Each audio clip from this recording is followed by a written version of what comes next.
Waiswa named Edward, a snail farmer, and I do also other stuff. I do rabbit keeping, I do poultry also, and even other stuff. I did senior 6C, then after that I went to an institute, then I did mass comm. I sat down and I saw we do have a problem in Uganda of people don't have jobs. Yes, and the jobs we have right now, the few, yet we are very many. So what I did is to sit down and I think, what can I add on the jobs we have here in Uganda? And I was like searching on the side of agriculture when I discovered that here in Uganda we don't have agriculture.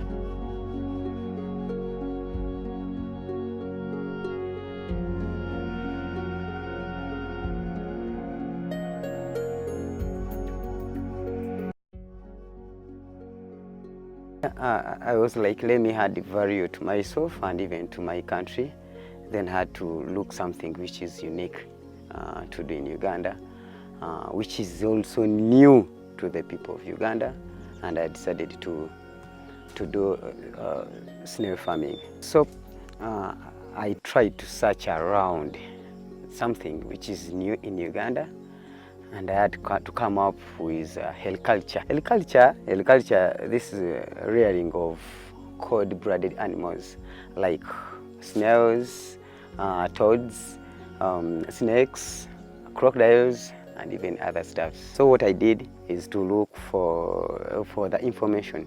Before you start up something, you have to look for the information about something you're going to do. Then that's where I landed it on a friend from Nigeria. He's called a Prince. I used to consult from him about farming as in general. He does rabbit keeping. I was also doing rabbit keeping before I joined snail farming. I used to see him posting snails, posting rabbits, posting palm, cork.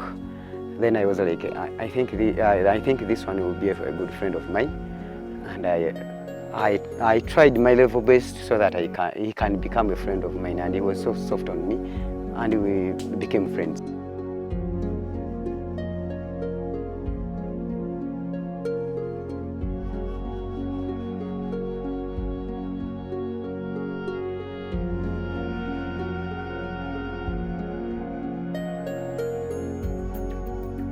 He told me snail farming is good, it has a lot of money, but I asked him, but for us in East Africa we don't eat snails, where will I get the market? So far I'm in 1 year and a half doing snail farming here at my farm. My farm is called the Ebenezer Mixed Farm. It's found in Rural District, a village called the Chalugondo village in Uganda. It's my farm. However much I have people who help me, like workers, but it's mine. Yes. You do snail farming? Yes. Don't just, I saw you with eggs. So one would want to know, how do you start? First, you have to look for information, about snails, snail farming. If you don't do that, then you do nothing. Then another thing, you have to be with passion. For me, I have a passion of doing what I'm doing. What you have also to do is to follow we have 3 factors here which we follow. There is genetics, then there is management, then there is feeding. For genetics, you have to get a good breed of a snail. Like for us here, we do have a chatina, then a chatina magnata. Is what we have here, but there is also a chatina filica. Yes. Then another thing, feeding. On feeding, you have to get the information about feeding, how you can make your own feeds, because when you try to buy them from the market, it's very expensive. Yes. So then another thing, you have to manage your farm well. Yeah. For example, when the pen is dirty, you have to make sure that they are all clean. It has to be safe from the predators. So you have to put your pen or to your farm where there is the place has to be cool, no a lot of sunshine. The temperature has to be cool all the time. So when I was interacting with a friend of mine before even I started, the first question to him was, where will I get the market of snails in Uganda? Because for us in Uganda, we don't eat. It's not our delicacy. Then he was like, no, you can't talk about that. You do have print market in Uganda for the snails. And he told me, I'm sure you have 5-star hotels in Uganda. They do buy snails if you organize it. He told me, you try to look for hotels, those hotels from West Africa. When I tried to search for hotels and even restaurants around Kampala from West Africa, there were few. And he told me, no, another thing what you have to do, we do have Nigerians or even people from West Africa who are doing their education in Uganda. He told me, for us here, we do have a number of people who do come from West Africa to come and study in Uganda. When he talked about that, then what I did is to remember we used to host the Nigerian team here and even West African countries, and I used to see them in big numbers. Then I was like, which means we do have the market here. Then another thing he told me, I know you do have Chinese in Uganda, and they can also buy snails because they do eat them. So the market is here. Our hotels buy our snails. Even people from West Africa who are here, they do buy Chinese, they do buy here. They buy snails. Yes, and right now, even the market, the market which is in Uganda for snails, as compared to the snails I'm having or the stock I'm having here, my snails are not even enough. So the market is here. How do you sell snails? We sell snails in kilos. One, we sell a snail meat, and it goes for $20, sometimes $21. Then this one with shells, live snails with shells, uncleaned. For them, we sell around 25 to 30,000 Uganda shillings. Well, we've seen few Ugandans into this business, yet you're saying market is there. Yeah, Ugandans, since as I told you, it's not snails are not our delicacy. They see it as a disgusting thing. They don't want to touch it. That's why they are not joining this business I'm doing. Then another thing, Ugandans, most especially the youth, they need office job. Another thing why Ugandans are not yet here, they lack information. Yeah, they lack information about snails, and some of them, they don't know that people do eat snails. They need information. They need information about snails, because we don't only sell snail meat. We sell the egg, the shells.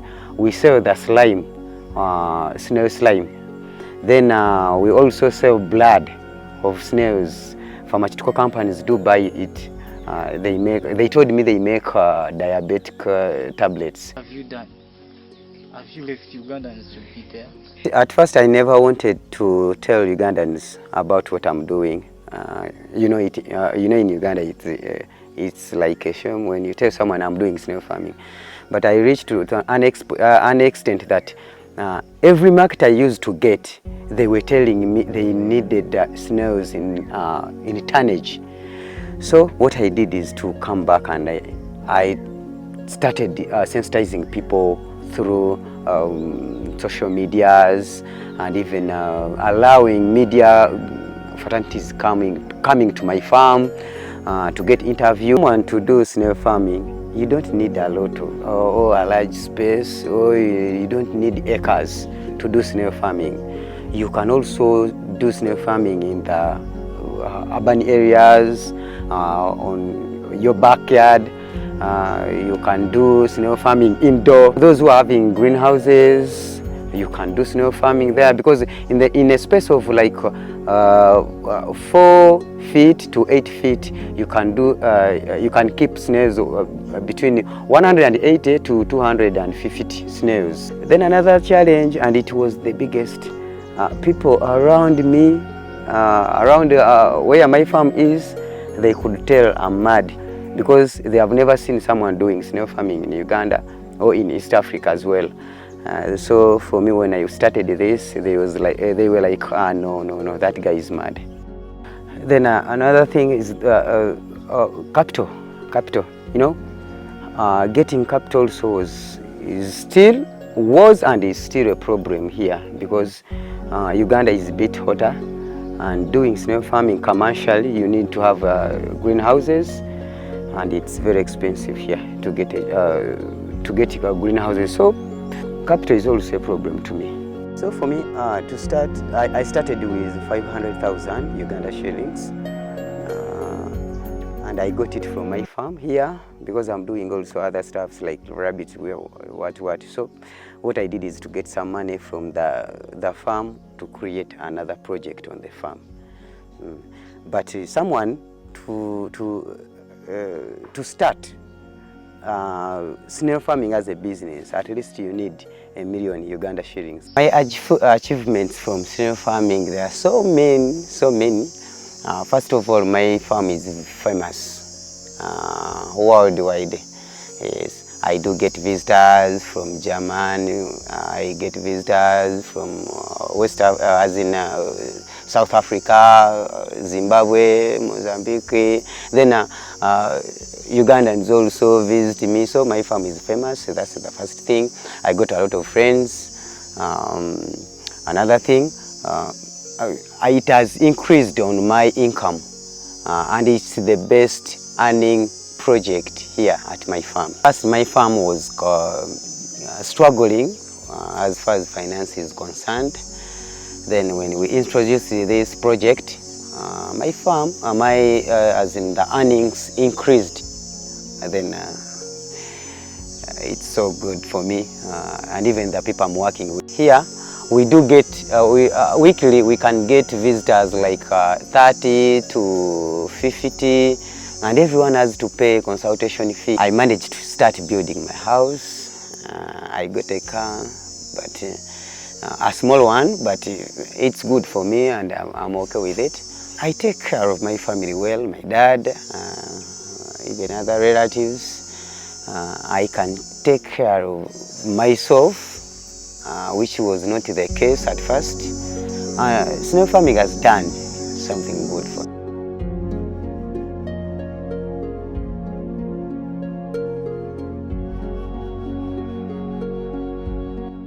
My vision, in 5 years from now, I want to be the leading snail supplier in Africa.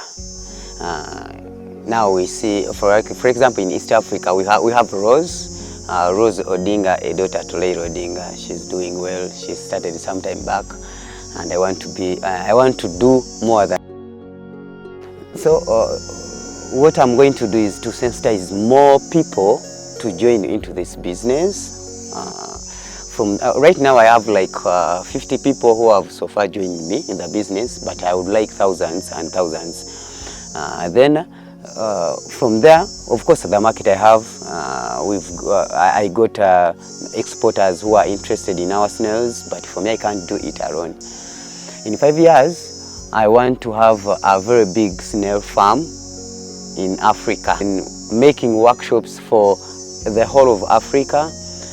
I want to employ more people on my farm so that we can overcome a problem of jobless, most especially the youth. I want this business to be the most booming business in Uganda and even Africa as well. Your remarks to the unemployed youth, you've talked about youth being unemployed. What's your message? I would like to call upon the youth in Uganda and even Africa as large, that please come and join us in this side of agriculture and even snail farming as well, because it's a booming business right now. Stop neglecting these jobs which we are doing, that maybe you don't want to be dirty, what you need selfie jobs sitting in the office, but this side there is a lot of money, no pressure. Call upon the government of Uganda to come and give us a support in what we are doing as far as the snail farmers are concerned. We need your support.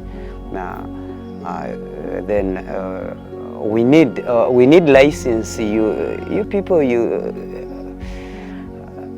you're giving us headache to give us license, and we are missing out the export money.